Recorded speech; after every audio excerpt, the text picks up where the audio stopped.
question. I mean, there was 7 different allegations of match fixing, and there were quite strong arguments that you put forward at the time.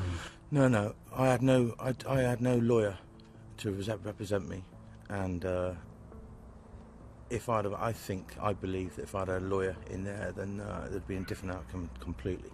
So, dirty pictures being painted, and the exclusive in the paper for the truth and facts that I've been through in the last 11 months.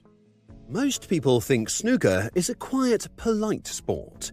Players wear suits, the crowd stays silent, and everything seems calm and professional. But behind the scenes, there's a whole world the sport really doesn't want you talking about. Let's break down 10 secrets the snooker world really hoped you'd never find out. Starting with number 1, we have the yips that end careers. The yips might sound like a small problem, but they've caused big trouble for some players. It's a condition where a player suddenly loses control over their arm or hand while taking a shot. If you've got all the tension on your shoulder and your arm here, it's so hard to be loose, and what happens is that you end up hitting the ball too hard, you're not going through the white ball, you're like stabbing at the white ball, you end up jumping up because of all the tension there. This can turn even the easiest pot into a total disaster.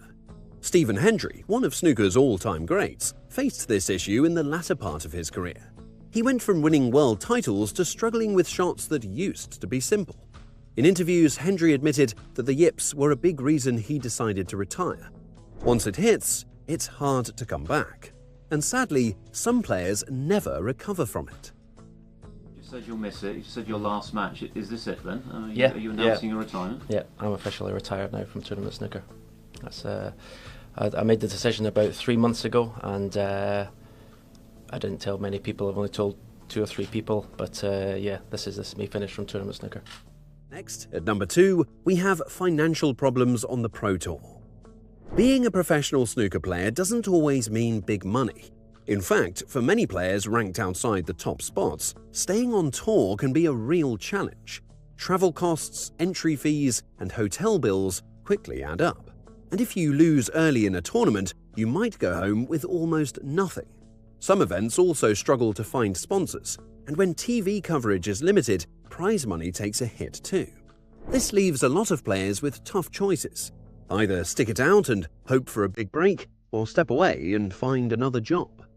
It's hard, brutal, single-player sport, where if you win and do well, the rewards are there. And if you lose first match, you better go and do a bit more work and practice, because it's brutal. For every millionaire champion, there are dozens of players just trying to pay the bills. Moving on to number 3, we have match fixing and betting scandals. Snooker is known for its discipline and fairness, but it hasn't been completely free from controversy. Over the years, a few players have been caught in match fixing and illegal betting cases.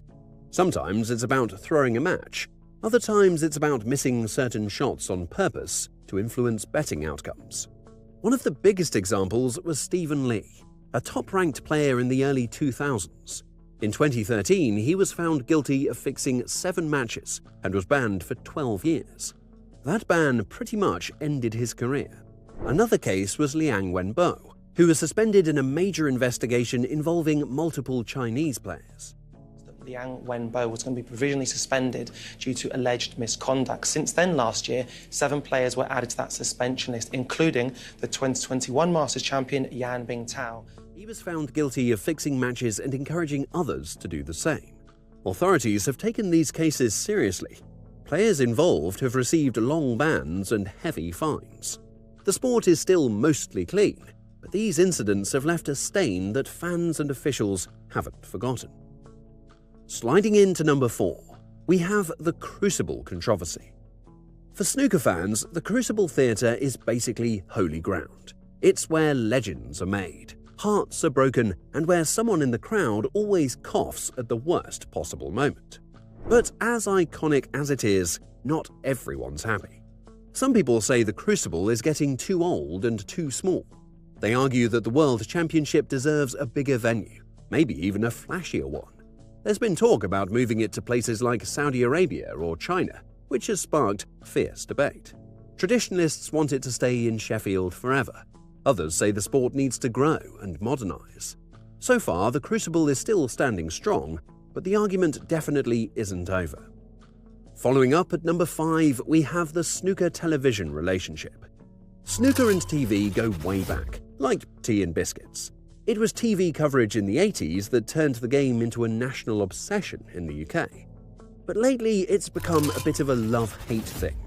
Broadcasters often decide which matches get shown and when, which means some lesser-known players barely get any screen time.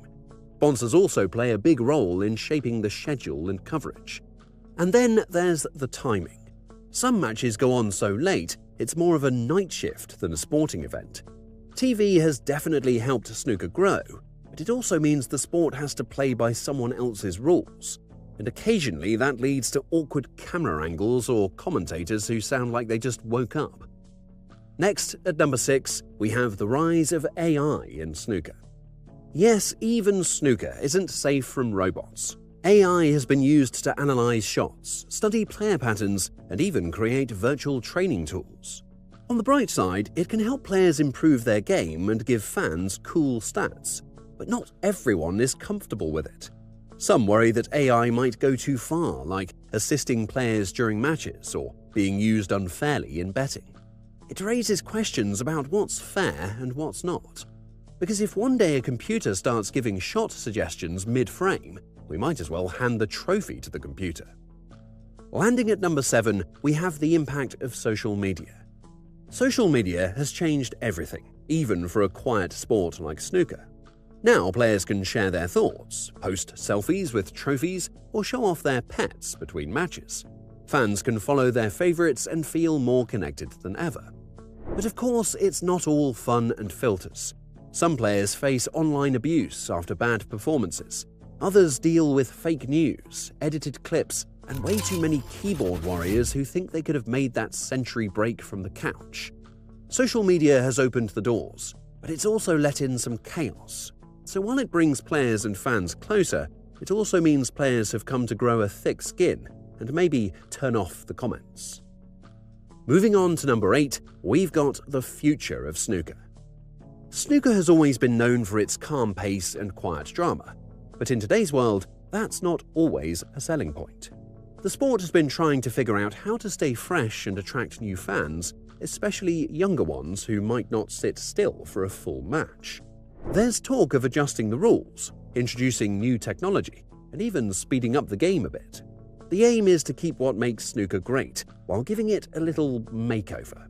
Nothing too drastic, but just enough to keep people from hitting skip when the match starts. Coming in at number 9, we have the influence of snooker's top players. When players like Ronnie O'Sullivan and Stephen Hendry dominated the game for so long, it's hard to ignore their influence. But as impressive as it is, this long-standing dominance can sometimes make the sport feel a bit stuck. After all, if the same players keep winning everything, it can make new talent feel like they're not getting a fair shot. While these legends have done wonders for the sport, some argue that it's time for a change to give fresh faces a chance to rise. And finally, at number 10, we step into cultural controversy. Snooker has always been known for its distinct identity: quiet crowds, players in sharp suits, and the soft sound of polite applause.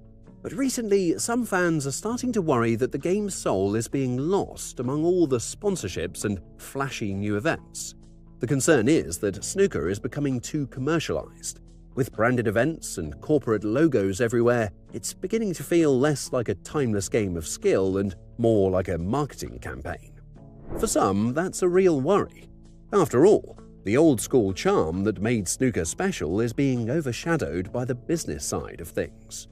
Yes, snooker needs to grow, but not at the cost of what made it special in the first place. No one wants to see a snooker table covered in logos like a race car. The game should stay true to its roots while still finding a way to move forward. And that's a wrap on some of the secrets the snooker world tried to bury. But here's a question for you. Which snooker controversy had you shaking your head the most? Let us know your thoughts.